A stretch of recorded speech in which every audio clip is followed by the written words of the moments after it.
Traveling by yourself can seem daunting for some people, but others have no problem taking flights alone. People travel alone for many reasons. Some seek adventure and backpack across continents. Others simply want to break from it all and enjoy their own company. Around 15% of passengers took a trip on their own this year, an increase on last year's figure of 12% and 2011's figure of 6% according to the Association of British Travel Agents. So why do people choose to travel alone? Backpacking is a popular choice for many young people on a break from education or that have saved up money to experience the trip of a lifetime. Travelling alone is not without its dangers, however. On December 1st this year, Grace Malone disappeared whilst backpacking through New Zealand.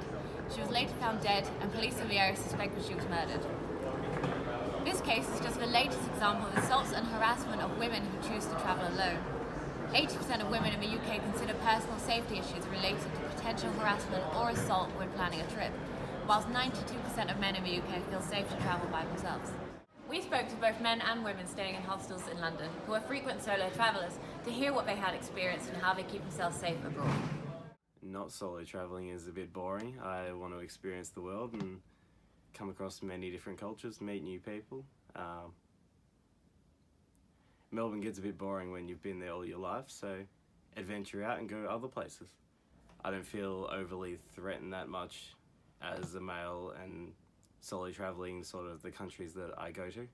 Death is imminent, irrespective. So whether that would be the case of getting hit by a car or who knows what it could be, that isn't going to stop me from travelling and doing what I want to do. So I'll travel as much as I can, and if something was to happen, then that's life.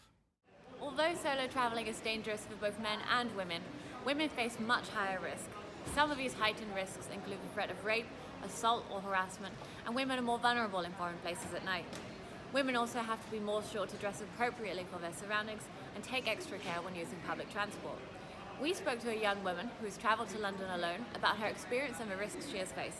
Usually I feel like, maybe especially at night or some place that I don't see many people, it's a special area, I would still feel a little bit uncomfortable or something, or like, because I'm living in a shared room at this moment, and until I go to the room, I found out that, oh, I live with both gender could live in that room, and I found out a little bit shocked. I don't know, for a female, or maybe my education, cultural background will tell me that, yeah, you are a girl, so you have to learn to more protect yourself or something, and men, they should be, I don't know, strong, tough, blah blah blah. I don't know, such as my parents, they will also say that maybe European country or blah blah blah area or Paris, and say they're dangerous or something, but I think it's like a conventional thing, or I don't know, not concept, but conventional thought for a special area. But I think the thing is that things usually have different aspects, and you'll know until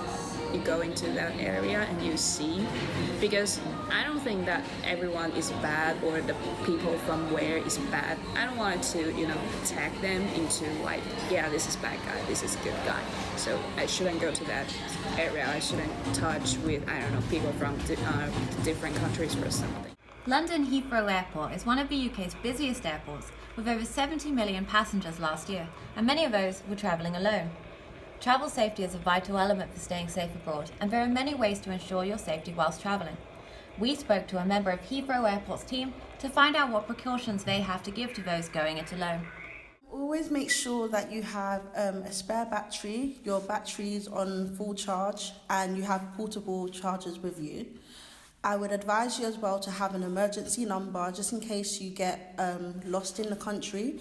And you might know someone, so if you know someone as well, make sure you get their address and their details so that you won't be stranded. The dangers of travelling alone may be high, however if safety advice is followed, then backpacking can be made less perilous. Many feel the perks of solo travel far outweigh the risks, with 65% of women reporting that they enjoy their experiences, according to Solo Traveller, a company that specialises in travel tips. Travelling alone does have its benefits, with various people saying that they have become more independent and sociable. Others describe feeling empowered by not having to rely on family or friends, and many enjoy the financial freedom of low-cost backpacking. With memorial services being held in New Zealand and the UK this week for Grace Malone, this latest act of brutality against women travelling alone is hopefully a turning point for many and will highlight the often ignored dangers of being alone abroad.